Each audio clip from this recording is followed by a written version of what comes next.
My name is Shrivant Reddy, and this is my lab on black holes and orbits.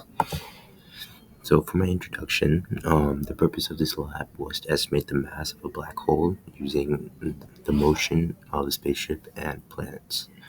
So, for the first part of our lab, we were to determine the mass of the black hole using the orbit of our planet and the gravitation equation. We were to estimate that mass to about 1.21 times 10 to the 44 kilograms. And for part two, we were also supposed to determine what was like the closest possible velocity we can achieve in order to create a figure eight between the planet and the black hole. The system that we were using for this experiment was the star, spaceship, planet, and black hole, and we assumed that no other forces other than gravity were acting upon our chosen parts of the system. So for part one of our lab, we used the initial conditions of the star, which starts at the origin and has a mass of 2 times 10 to the 30, and that force only due to the black hole. And we also rearranged the F-net equation to solve for the mass of the black hole, which would be equal to gravitation times the mass of the star over r squared times F-net. And we averaged all the different masses that we were predicting over our calculation period. And we estimated that mass to be around 1.21 times 10 to the 44 kilograms. As you can see, this is our code and our results. As you see, we use our velocity update and our position update formulas here to determine our initial and finals. And we also have here the diagrams that were drawn up by GlowScript, as we have the estimated mass of the black hole here. And we have both the parallel, horizontal, and momentum vectors here. It's kind of hard to see the momentum vector, but it's right there.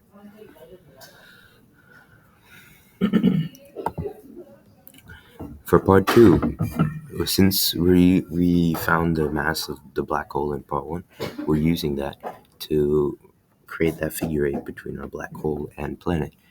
And for this, we estimated, or we just guessed, I guess, our velocity initial to be to 24,134 in both the x and y direction, meters per second.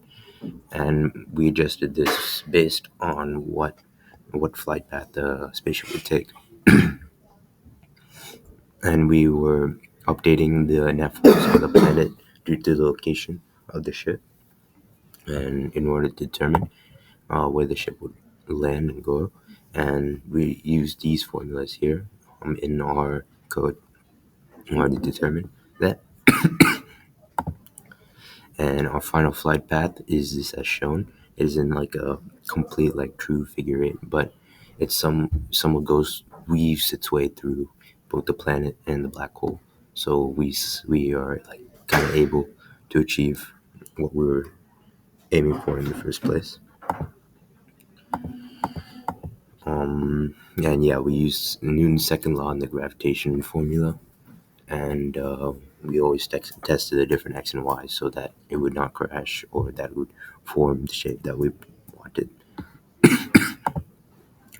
So this means basically that the parallel direction of our object controls the magnitude or the speed of the object, which in turn changes the momentum in this direction, and the perpendicular component also changes the direction of the object. And so perpendicular is for direction, parallel is for magnitude of speed. Now, we just wanted to test this a bit further and see what would happen if we set our gravitational force equation equal to centripetal acceleration, and what would happen due to like the planet, spaceship, or whatever. See what would happen. And we found that after setting these two equal to each other, the spaceship would stay in orbit at a velocity of 1.27 times 10 to the 12. Some possible errors that we could have had were the equations, which we've had multiple amounts of variables written in, so very possible for errors, and a lot of rounding errors or other factors such as only including gravitational force. So that's all. Thank you.